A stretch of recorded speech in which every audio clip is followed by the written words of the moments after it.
Welcome and thank you for joining us on Birth Mother Matters in Adoption with Kelly Rourke-Scary and me, Ron Rains, where we delve into the issues of adoption from every angle of the adoption triad. Do what's best for your kid and for yourself, because if you can't take care of yourself, you're definitely not going to be able to take care of that kid, and that's not fair. And I know that my daughter will be well taken care of with them. Don't have an abortion. Give this child a chance. All I could think about was needing to save my son.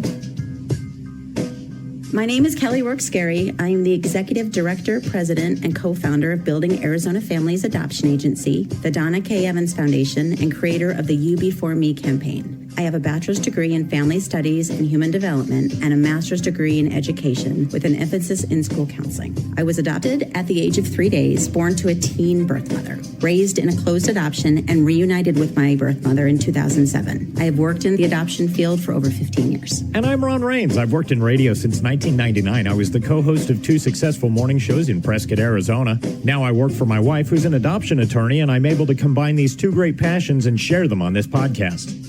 We've talked before about why adoption can be perceived as difficult for birth mothers. Certainly.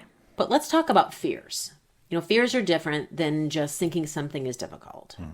Fears are maybe what keeps you up at night or makes you worry. And things that bring you anxiety. Right. Mm-hmm. And again, keep you up at night, maybe, give you tummy troubles, maybe, just those things that you really just don't sit well with. So let's go over what I feel are the 10 most common fears that a birth mother may have when she's actually making her adoption plan.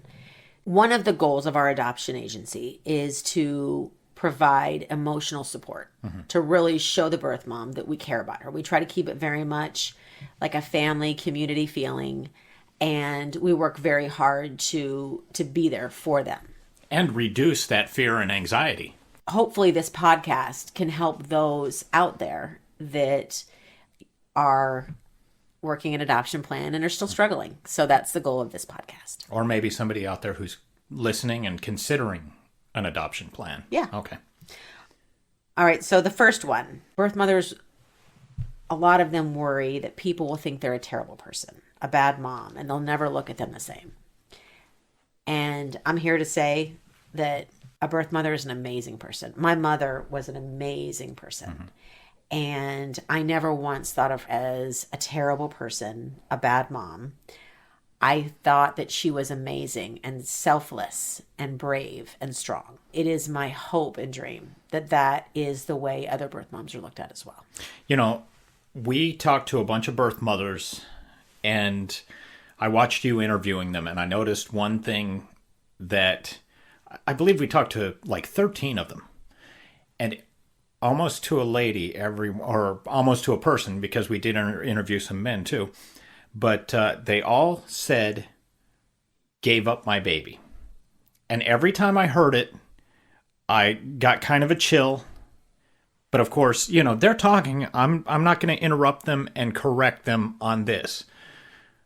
But I think it's incumbent upon us as a society and us as a podcast to change that vocabulary to placing my baby. Because there was only one, literally only one, who said on multiple occasions, "I'm placing my baby." And the rest said, giving up, giving away, things like this. And it kind of broke my heart a little, because I want them to be educated on what they're doing and that this is a selfless act, a beautiful thing. They're not giving up or giving in or anything like that. They're doing something wonderful. I agree. And as an agency director, I will say that after today's interviews, I absolutely am going to work with our staff on teaching. Without being correcting or, like scolding. Because you believe what you say. Absolutely. If you can teach somebody to say something different about themselves, they will follow suit. They will think that. They'll perceive it differently. So if they are saying, "I'm giving away my baby, I'm giving away my baby," that's what they're thinking in their head. Right. They didn't give away their baby. They placed their baby lovingly. There's a big difference. Huge. And so I think that's a really good point. Another fear that birth mothers have is, what if no one wants my baby? And I don't mean to laugh, but the fact is, there are so many families out there just wanting a baby, any baby. No matter what your past is, nobody's going to turn your baby down. No, they're not. And people that are not familiar with adoptions and what's going on, I tell them, there are organizations like there's an adoption agency called Reese's Rainbow. Mm-hmm. They specialize in babies with Down syndrome. They have a waiting list mile long. Oh. And to me, that just gives me chills. Like, that is just beautiful. I got that feeling in my face and in my heart. Yeah, you smiled as soon as I said that. Oh. Yeah, you broke into a big smile. And that gives me reassurance that there are good people out there. Yeah. And there are people that are adopting for the right reasons. They want all these babies, yeah. Yeah. And so I think that, again, that's something that you celebrate. Mm-hmm. And the fact that people are lined up around the corner, hoping and praying that they can adopt a baby that has been designated to have special needs. And we get families like that as well. We get families that may have a deaf child at home, and they will call our agency and say they specifically are looking for a child with, a hearing impairment because they feel that they have the skills and the knowledge and the resources to help that child.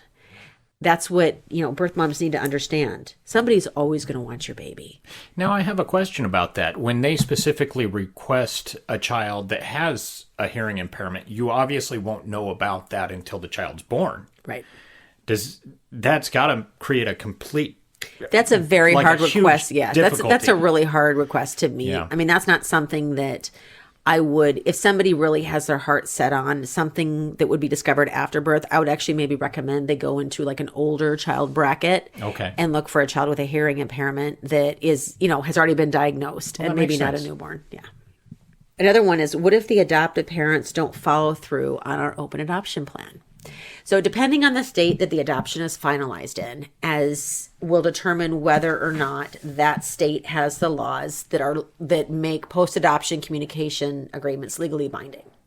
If your adoption is finalized in one of those states, then you would actually have legal grounds to make sure that that agreement is legally enforced. You could go back to court, ask for a mediation, and basically force them to follow through. Mm-hmm. What I have found in my experience is, in the vast majority of cases, regardless of whether or not the adoptive family is residing and has finalized in a state that has those laws, families want to do right by their birth mother. The families that pray will tell me that they pray every night for their birth mother with their child. The families, they fall as in love with the birth mother as they do the child. Mm-hmm. And they want to honor her. So it is very rare that we will have a birth mother that'll say, hey, I haven't gotten pictures or letters. And we as an agency always jump up and jump in. And we will call the adoptive family and stand behind them. And again, I haven't seen issues in this. I get the concern, but, you would have reassurance, not only from a state law perspective, potentially, but from an agency perspective. So this is something that I don't think should be such a concern. Now, I know that the post-adoption communication agreements have kind of a stipulation that the adoptive parents can discontinue that if they feel that it's in the best interest of the child. Is that correct? Right. So where I have seen that come into play is that, let's say, they have visits. Mm-hmm. Let's say in the post-adoption communication agreement, they have visits with the child every 6 months. Okay, the birth parents. And right. The birth parents are showing up at those visits and they're drunk or they're high or they're doing things that would endanger the child. Hmm. At that point, the parents can state that visits are no longer appropriate. And the birth mother can attempt to fight that, or they can look to reevaluate that maybe a year or 2 years if she was to get clean. Another concern that birth mothers have is, what if I change my mind? This is a really big one. Adoption is a very emotional thing. It is, it's not like going to the store and picking out a puppy. Mm-hmm. We're talking about human beings. We're talking about life. And I think that yes, birth mothers change their mind. Not everybody who goes in with an adoption plan can execute it. If a birth mother goes in and has every intent on placing a baby for adoption, and after the baby's born, she decides this isn't something she can proceed with, that happens. Absolutely. At that point, we need to celebrate that she's chosen a parent. Mm-hmm. If she goes in and knowingly deceives and willfully does not plan on placing her baby for adoption, that is when there's a huge problem. Why would they do that? Maybe they're desperate and looking for money. Maybe they have found a way to subsidize their living. Because what an adoption agency provides is not money to go spend willy-nilly. It's all pregnancy related. However, it's still a check for them. Right. And the intent is to help with their living expenses during their pregnancy and then the recovery period afterwards. Right. So it's hard. That's a really hard one. But again, I want to reassure birth mothers that when you're making adoption plan, if your heart is in the adoption plan, and that is what you're planning on doing. Now, if you're not sure you want to do an adoption plan, don't start until you do. Find out information, educate yourself. Get counseling, talk to people who have placed their children for adoption, as well as people who work in the field. There's so many people to talk to. But to actually create an adoption plan and match with a family and accept living expense funds, that's not a good idea. What will I tell people when they ask about my pregnancy is another concern. I think it's absolutely your choice to choose what you say and how much you say. Mm-hmm. Your pregnancy isn't any different whether or not you're doing an adoption. You're still pregnant. You're still becoming a mom. I think that you only open up to your level of comfort. I know that when I had my first child, strangers would come up and put their hands on my stomach. And I always thought that was a little different. Yeah. Like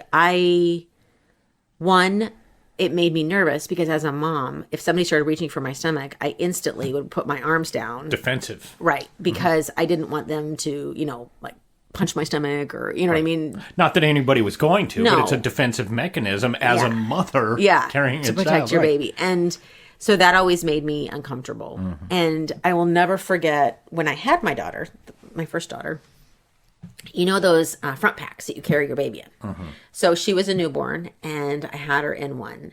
And I was walking in the parking lot to the store. I think I was going into Babies R Us.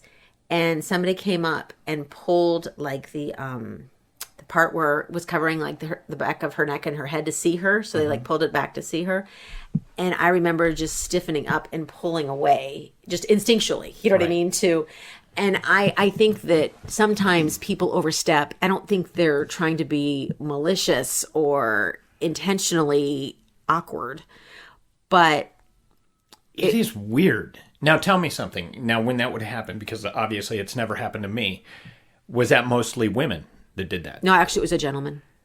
Oh, in that particular case. How about in general, when people would touch your belly when you're pregnant? No. I would say it was 50-50. Mm-hmm. Because personally, I think almost more men than women. And I would say, and I always attributed it to, they don't know what it feels like. They don't know, because I wouldn't have done that to my sister, especially not without asking. Like if she offered, if I had a sister, I would have. If she said, he's kicking or whatever, and said, put my hand on your belly, okay, then I'd feel awkward about it, but I'd still do it. But in general, I can't imagine touching any part of their body, especially a woman, that I didn't know. Oh my goodness! What about when your ex-wife was pregnant? That was my wife at the time. That was different. So you would touch her stomach. I would touch hers. My wife and your baby. Yeah, that's different. Okay. Somebody I don't know, or even somebody I know, but not intimately in any way whatsoever. Yeah. That is the weirdest thing to me. I just don't understand it. I'm a little blown away by this. Right. And again, I get it. My adoptive mom would not touch my stomach when I was pregnant. See, and I would think it would be more of a female thing to do, almost like a maternal instinct to, the baby. And you know what I mean? So I would almost understand it. Maybe it's still weird to the birth mother. Yeah, I don't know. But I think that sometimes people take liberties for people they don't know. And again, they reach out. And it does kind of stop you, when you're pregnant and you're carrying a baby and people ask very personal questions and they ask and they touch you in a way that you wouldn't touch somebody who wasn't pregnant. I mean, you would never walk up to some stranger and just touch their belly. Ever, right? Right. I mean, ever. Right. And so, nor would you walk up to a stranger and, look in the pouch of their sweatshirt or, yeah. So I was always really, I know it's funny. It's crazy. I'm blown away by the whole thing. Yeah.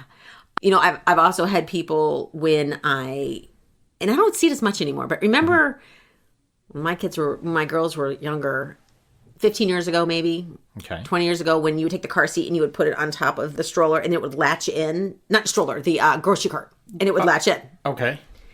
And I don't think they do anymore because now when I'm babysitting and you just put them right in the cart. But anyway, you put it on top of the cart. Okay. And I always, because I can be a little bit of a germaphobe, confession time, I will take a swaddling blanket and cover the top of it. So obviously they can get fresh air, but I cover them so people are sneezing or you don't wrap it around their head. Okay. No, but I always kind of cover it, the baby. Right. Obviously the baby can still breathe. I'm not smothering the baby, but I just people are sneezing and germs and all You're that. in a they're new public babies. place. Yeah. And I've had people come and pull the blanket off to look at the baby, and I just think that that's really intrusive. A little forward to me. Yeah. I don't know. Okay. I would never do that. Sorry again about the tangent, but No, I would never do that. I would never walk up to somebody and, look at their baby. Any of that seems way too forward for me. Now, walking up to pet a dog that's not yours. I wouldn't do that either, but I wouldn't feel as awkward if somebody came up and pet my dog. Although I think it's a stupid thing to do. You don't know if the dog barks or bites. Is that any different from somebody coming up and taking the leash off your hand? Taking the leash off your hand. Right. But yeah, like in other words, would somebody come in and taking the blanket off the baby? Oh, right. Is that like me coming in and you're walking your dog and I come and take your leash? Just unclip the leash. Yeah.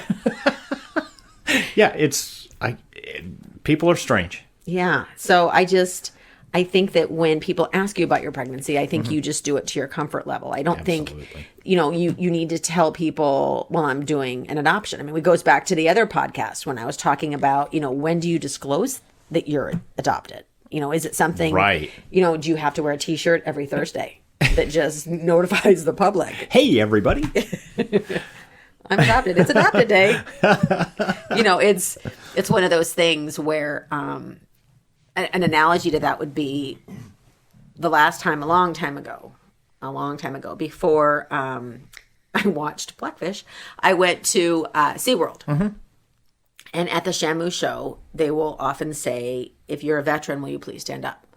So that everyone can acknowledge you. Well, my dad stands up. Okay, right. And so in my head, I remember thinking, wow, what if they said, if you're adopted, you're an adoptee or an adopted child, please stand up. And I just, it's that kind of thing. Like, if you're colorblind, stand up. Right. Okay. If you're colorblind, when the red light goes to green, everybody stay seated. Anyway. So yeah, I still think about that, and I still think, at what point did I have the duty or obligation to disclose? I think again, it's got to be something where you're at that comfort level. But do you owe an explanation? No. Okay. I don't think you do. I don't see why you would. And if somebody, like 20 years down the line of your friendship, said, I can't believe you never told me you were adopted, and is offended. That happened. Well, then that sounds like their problem, not yours. Had you hid it from them or tried to deceive them? No, I didn't try to deceive, but I think going back to that, because we did talk a little. I don't think I was forthright. I think there were times where I may have been more elusive and not really forthcoming. Right. Kind of like you said. Wishy-washy answers. When somebody would say, well, does your family have a history of this? And you would say no. At the time, what was I supposed to say? I don't know. Because you didn't know. Right? I didn't know. But I could see somebody saying, I don't know. Right. Or there's a ton of stuff I don't know.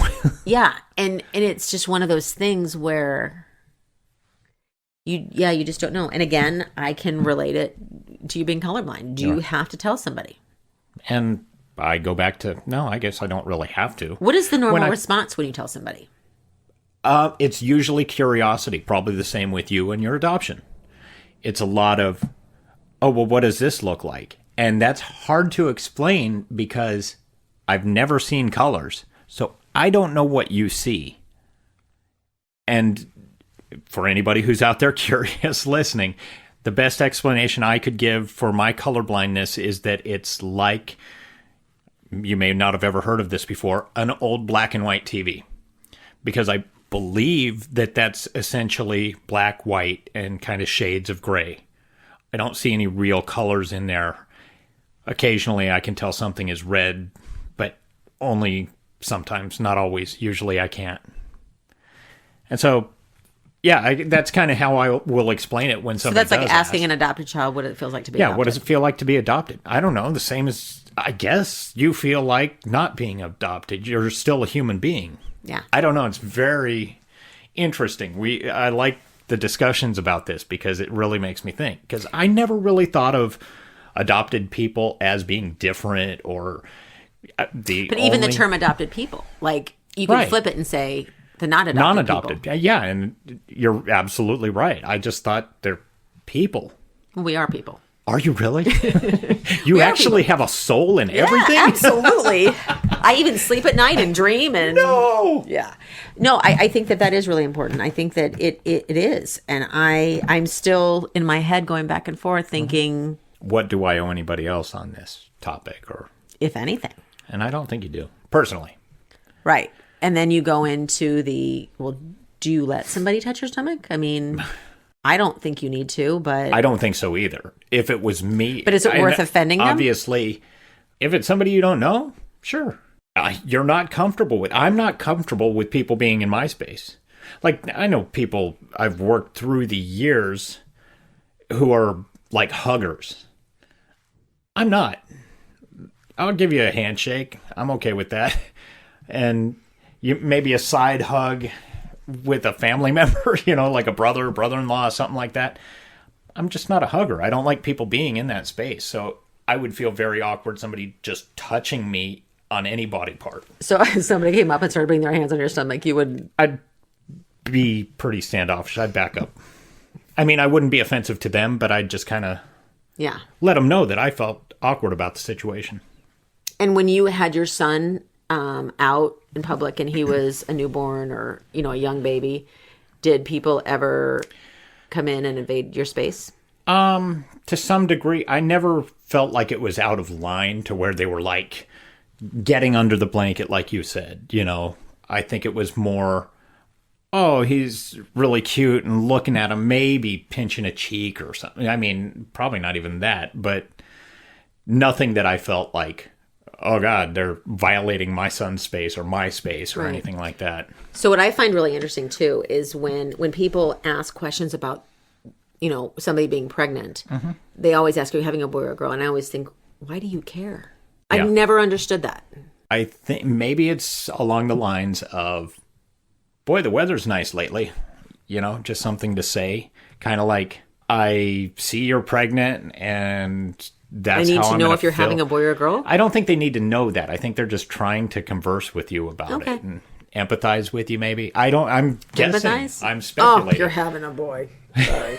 I mean, like what do you mean by that? Like, right.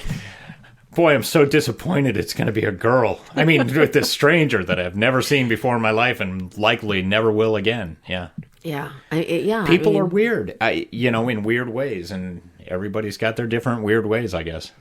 Yeah. So I guess the takeaway from this part of the conversation is maybe ask before you touch. Yeah, definitely. Just like with a dog, ask before you touch. Yeah. Does this dog bark? Does this tummy bite? Do you mind if I touch this tummy? And I kind of do, so don't. Okay. Right. All right. So another fear is, will the OBGYN office judge me? I don't believe so. Not. I don't. Not. Absolutely not. That's what right. And OBGYN officers are very familiar with adoption. Yeah. We get a lot of referrals from OBGYN offices, and in most cases, they view adoption as an amazing choice. Mm-hmm. Another one is, how will I know if I choose the right adoptive family? I am a very firm believer, no offense, in women intuition. Okay. So I'm not offended. I can't speak for a man because I haven't been in your head, but I think that women's intuition is very strong.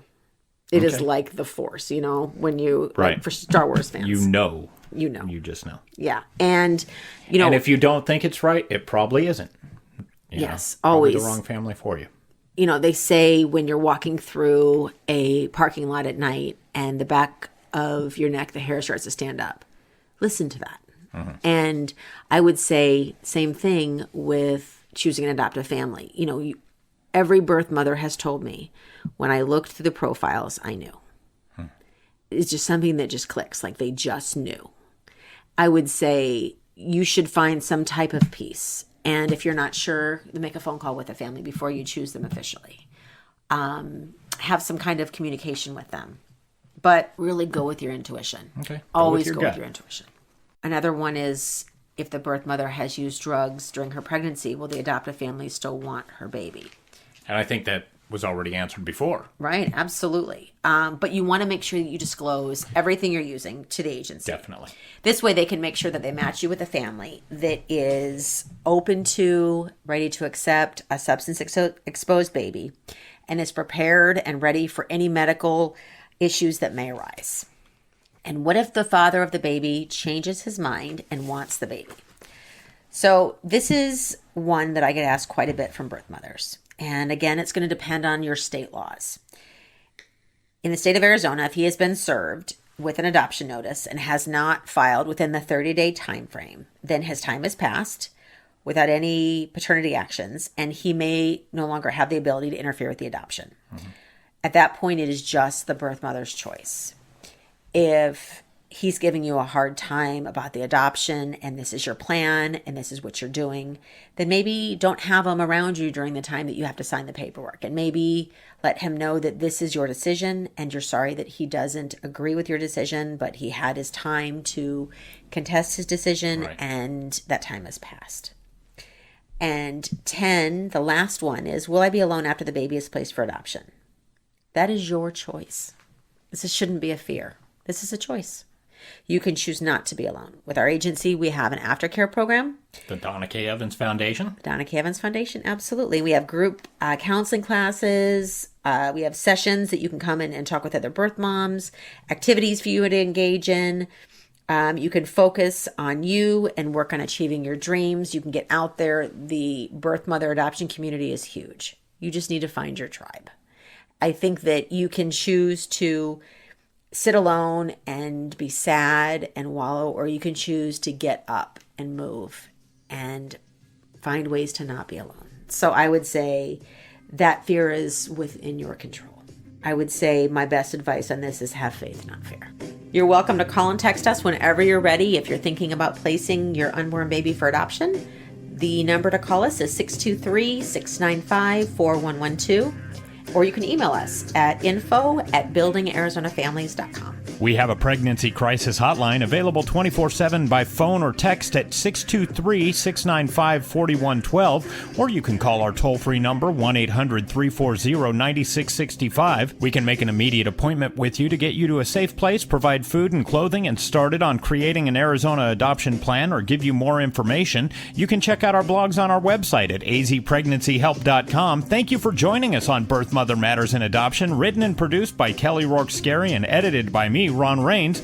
If you enjoy this podcast, rate and review us wherever you listen to podcasts.